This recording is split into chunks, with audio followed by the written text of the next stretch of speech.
Hey everyone, Gary Elysium's here. Welcome back to another ranking video. Now before we get into this video, if you could, please hit that subscribe button, help support my channel. Also give me motivation to make more videos like this. So today we're going to be ranking the studio discography of Def Leppard. Def Leppard started as a new wave of British heavy metal band. Basically blew up with their second and third albums, had some tragedy.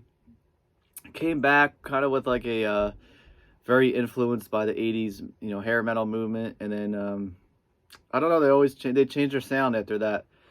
And I'll explain more as I go through the albums. We got a little Funko Joe Elliott here as our guest. I actually have all the Def Leppard Funkos, but it would just take up too much space, so I'll go with Joe today. Okay, so there are 11 studio albums I'm going to go through. One is a covers album, but they consider it a studio album, and I kind of like it, so I include it also. I usually don't. All right, coming to number 11 for me and last is 2002's X. Like I said on my last video, the song Now was a hit for Def Leppard. I remember the video being on VH1 when they actually used to show videos. I did like that song. I listened to it again. Still okay with me. The rest of the album, though, is just unlistenable for me. I really can't get into it. No other songs really stand out. I feel like Def Leppard kind of tried to go the direction Bon Jovi did with when Bon Jovi did Crush, and basically, blew up again. We're all over, kind of soft rock radio. I guess for Bon Jovi, it kind of worked. They had a second resurgence. Not for me, though, that era. Def Leppard, it really didn't work for them. And after that album, they didn't really try to do anything like that again. Coming in number 10, this is Slang from 1996. This just sounds like a band that's lost and trying to find their way. The 80s were over. They didn't really know where they're at. The grunge movement was huge, so was alternative. So this kind of has like a dark sound to it, in the vein of, the dark grungy sound. It's, definitely influenced by the alternative bands of today, but again, nothing really memorable on here. A couple songs are okay, but kind of those albums where you listen to all the way through and then you're just kind of like, shrug it off. Nothing memorable, nothing stands out. All right, coming at number 9 from 1999, this is Euphoria. The guys look absolutely ridiculous on the back cover there. Again, the follow-up to Slang, although this one is a little better, a little heavier, has more of a kind of a glam metal sound, I'm going to say. Still has that alternative vibe to it, but I could tell Def Leppard definitely did some more writing and tried to get back to their roots a little bit more. On here, I don't know, again, not a lot of memorable songs on here. Goodbye's okay. The opening track, Demolition Man, Back in Your Face, probably the two best songs on here. But this is another album, just like the two before this, really just for diehard fans only. All right, coming in at number 8, this is the cover albums I spoke of. This is Yeah. A lot of people do not like this album. I actually like it. I kind of like sometimes when other bands do covers, especially when they do a whole album of covers.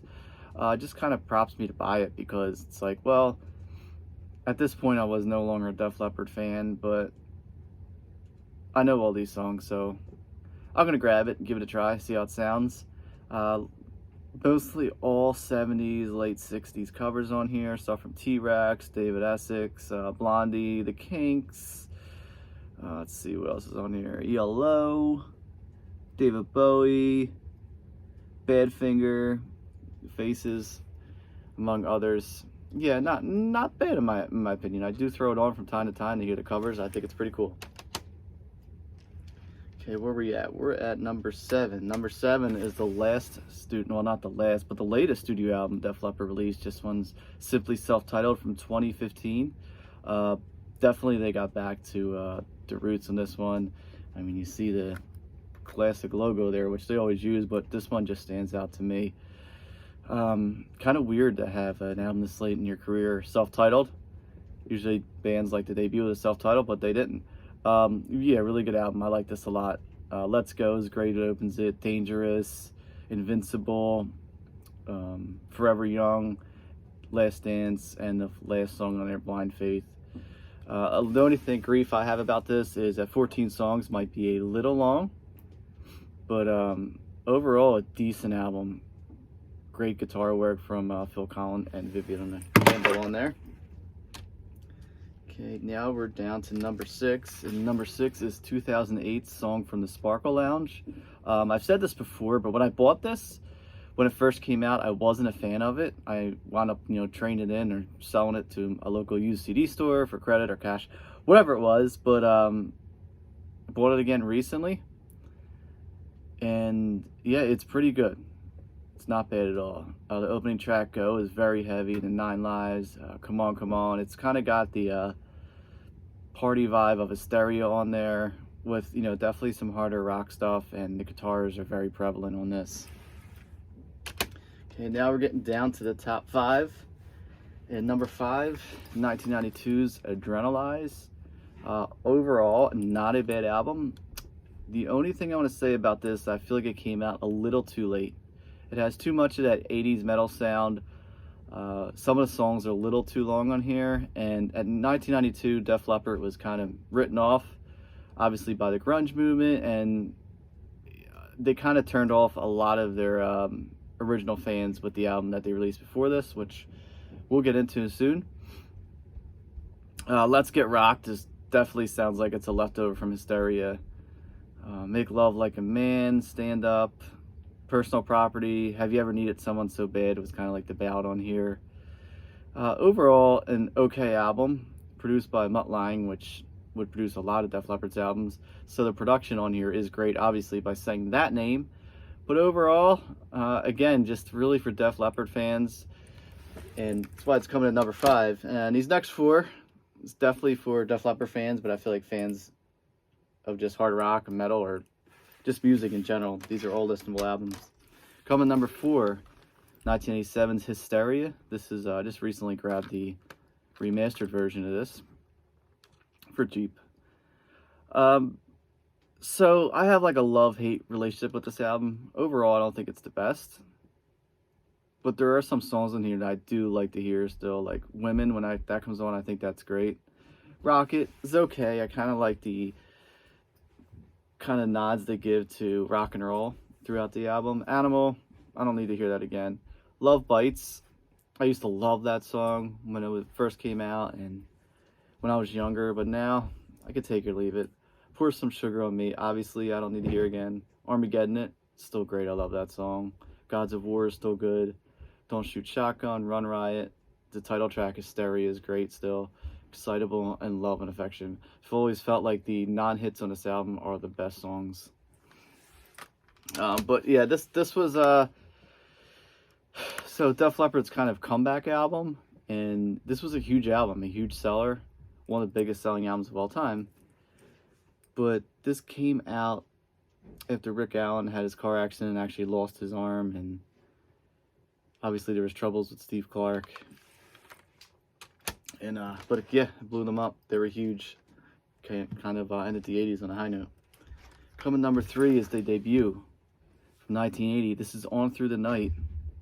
Great song. Not great song. Great album. Opens up with Rock Brigade, Hello America. I think Hello America is kind of ballsy. Def Leppard's, basically coming from America, coming from Britain, and that's, when you're from England back then, that's what you want to do. You wanted to tour the States. It's where you made your most money. It's where you got most popular. Wasted's great on here. Rocks Off, When the Walls Came Tumbling Down. Overall, just a 5-star album. Really good. Always loved the album cover art. It's really good. Yeah, this is a band that was hungry and very young at the time. Very heavy, very hard. Great album. All right, coming number 2. Now, these last 2 were kind of tough to pick one, but I had to obviously choose one over the other. And number 2 is High and Dry. This is the remastered version I replaced my original one with. Amazing album. Not a bad song on here. Featured their first hit, Bringing On the Heartbreak. All Through the Night, such a great song. Always loved that song. One of the first songs that got me into Def Leppard besides the hits. And obviously I thought it was On Through the Night, so I bought On Through the Night and found out that song wasn't on there. and it came out with another great album tune. Let It Go, which opens it, another hit and run, High and Dry, Bringing on the Heartbreaks, Switch 625, You Got Me Running, Lady Strange, On Through the Night, Mirror Mirror, No No No. Just a great 10 tracks, speeds through. This is just prime new wave of British heavy metal right here. Great album, and unfortunately they never reached this sound again. The next album, they went a little poppier, and it's my number one, but still a great album. Pyromania, again, one of the biggest selling albums of all time. Awesome album cover art, just loaded with hits, and this is the album that definitely blew Def Leppard up and made them one of the biggest bands in the world. Definitely among the 80s metal bands that were basically ruling the world at the time. Opens up with Rock Till You Drop. Photograph is great. Obviously, it's a great hit song. Stage Fright, another great song, which should have been a hit in my opinion. Too Late for Love was a minor hit. Should have been bigger. One of my favorite Def Leppard songs of all time. Definitely in my top 3. Die Hard, The Hunter, Foolin', followed by Rock of Ages, another 2 huge hits, which still gets played on the radio nonstop today. And yeah, I can still listen to those songs. Great hits. Coming Under Fire is great. Action Not Words, ends with Billy's Got a Gun. Again, produced by Mutt Lange, and Def Leppard were on top of the world, and unfortunately they suffered some tragedy and wouldn't release an album, which was Hysteria, until 4 years after this. Yeah, this is the original CD version. I didn't get the remaster of this yet. Probably will, even though they've been out for a few years now. All right, real quick, I'm going to recap with Joe here. Number 1, Pyromania. Number 2, High and Dry. Number 3, On Through the Night. Number 4, Hysteria. Number 5, Adrenalize. Number 6, from 2008, Songs from the Sparkle Lounge. Number 7, just this self-titled, Def Leppard. Number 8, Yeah. Number 9, Euphoria. Number 10, Slang. And finally, number 11, X. And would like to see everyone else's rankings and see what you think. Obviously, I'm more of a fan of the earlier Def Leppard. You know, I collected all the albums. Stuff like X and Slang, Euphoria even, probably get 0 play anymore from me. But if you guys change my opinion on them and kind of point out some other songs I should really listen to those albums, get back into them, love to hear it. And again, it was kind of tough for me to pick Pyromania over High and Dry as number 1, because I could listen to both the albums again and say, hey, I want to put High and Dry, but they're really neck and neck. Anyway, again, thanks for watching. Yeah, my second video in a row. Trying to get better at making more videos, and I appreciate all your subscribers, new and old. Appreciate all the comments everyone leaves, and definitely gives me more motivation to make more videos. Again, if you haven't already, please hit that subscribe button. You'll be able to be updated every time I post a video, which I'm trying to do more often in the year 2022. Everyone stay safe. Thanks for watching. I'll see you in the next video.